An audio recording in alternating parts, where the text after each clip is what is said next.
La jeune fille remarque une photo de sa mère posée sur une tombe. Étonnée, elle se précipite pour l'enlever. En s'approchant, elle aperçoit un collier posé sur la tombe et le prend également. Peu de temps après, le PDG arrive pour rendre hommage à sa défunte épouse. En constatant que la photo a disparu, il demande à vérifier les caméras de surveillance. En regardant les images, il voit la jeune fille prendre les objets. Il décide alors de la retrouver. Lorsqu'il la retrouve, elle est seule. Le PDG lui demande de rendre le collier et la photo.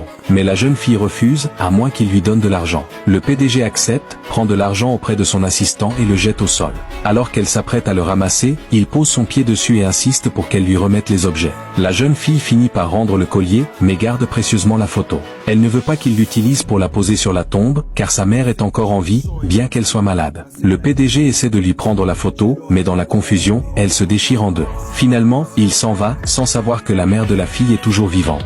De leur côté, les médecins veulent faire sortir la mère malade de l'hôpital, faute de moyens. En les voyant, la jeune fille accourt avec l'argent qu'elle a reçu et supplie qu'on soigne sa mère. Mais le docteur lui explique qu'il est déjà trop tard. Elle insiste, mais en vain. Sans perdre espoir, elle part avec sa mère dans un autre hôpital, espérant qu'elle pourra y être soignée. Là-bas, elle demande de l'aide à une infirmière. Cette dernière lui répond que pour soigner sa mère, elle doit d'abord obtenir l'accord du PDG. N'ayant plus d'autre solution, la jeune fille décide d'attendre le PDG devant sa voiture, en pleine nuit. Triste, elle se met à genoux. Le PDG descend, accompagné de son assistant. La jeune fille lui remet une lettre à signer pour autoriser les soins. Mais le PDG déchire la lettre. Elle le supplie alors. Touché, le PDG la fait monter dans sa voiture. En arrivant à l'hôpital, la jeune fille aperçoit sa mère que les médecins sont en train de sortir dehors.